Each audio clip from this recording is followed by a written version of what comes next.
Selamat pagi ya, Assalamualaikum warahmatullahi wabarakatuh. Bertemu lagi dengan saya.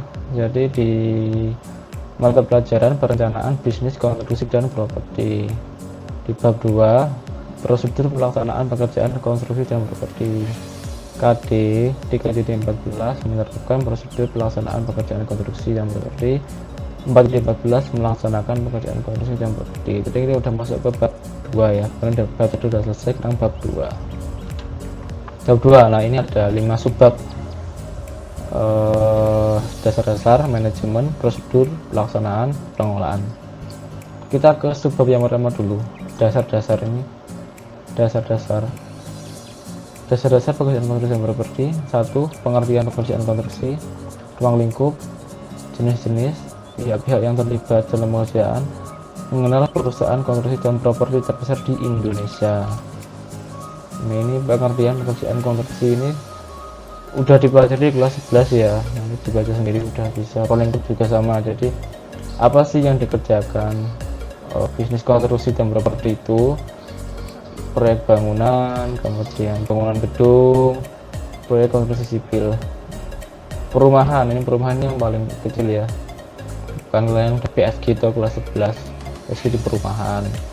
Bangunan gedung ini bangunan tinggi ya, lebih dari 3 sampai 10 lantai, ada yang 20, banyak. Sipil ini adalah pekerjaannya pemerintahan ya. Jadi baik sipil apa jalan raya, bendungan, jembatan itu baik pemerintah, kayak sipil.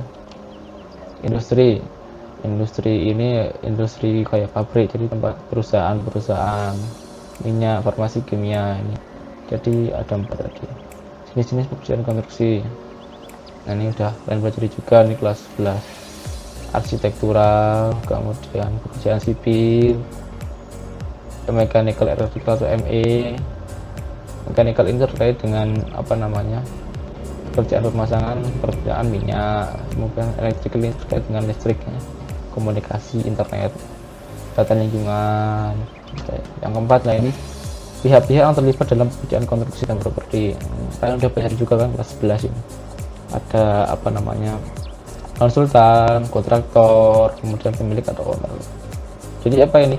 Arti baganya ini apa? Jadi konsultan dan kontraktor itu bekerja untuk pemilik proyek atau owner. Jadi owner itu memperkerjakan kedua, namanya konsultan dan kontraktor.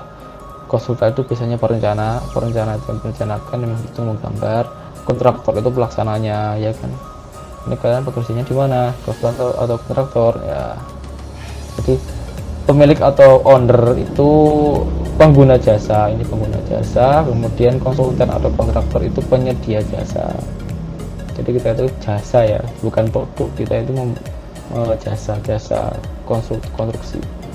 Pemilik adalah seorang pengguna jasa.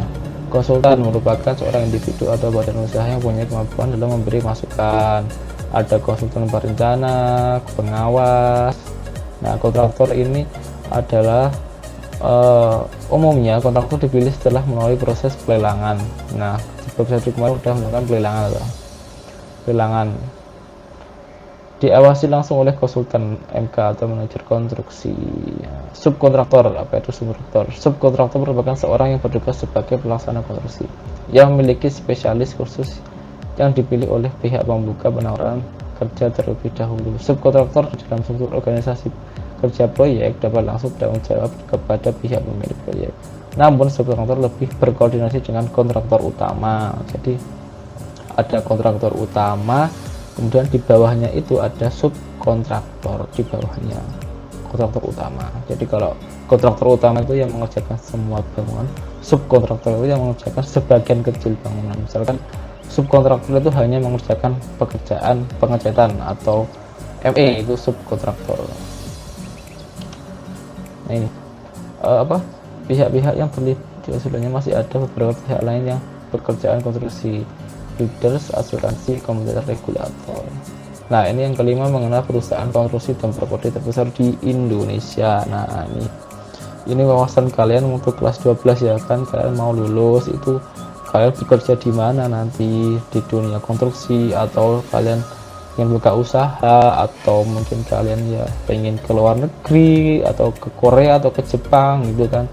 Ini salah satunya adalah perusahaan yang mungkin akan pengen kalian kerjakan. Kalau teknik sipil atau arsitek itu tujuannya itu kerjanya di perusahaan besar, di BUMN biasanya, ya kan. Kalau teknik sipil arsitek ini ada PT Adikarya, ini merupakan perusahaan BUMN Adikarya yang besar juga ini ya.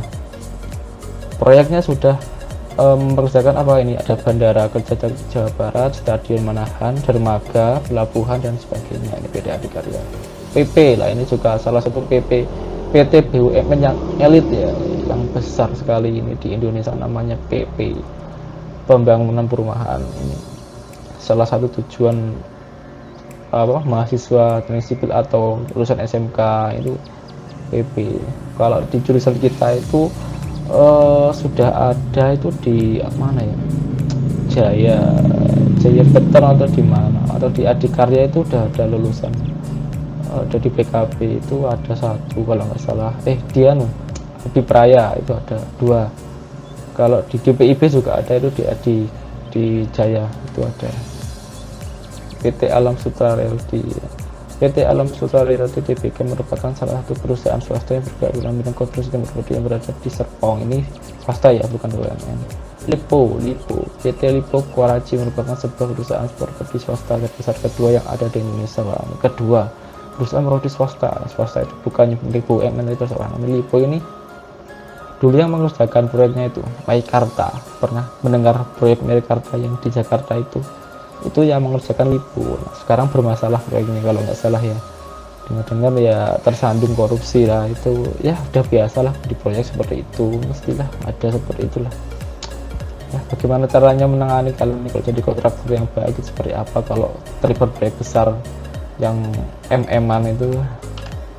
PT Agung Podomoro Land Tbk. PT Agung Podomoro Land merupakan sebuah perusahaan properti swasta yang memasarkan Podomoro Park, memiliki 100 hektar berada di Bandung Selatan. Properti ya.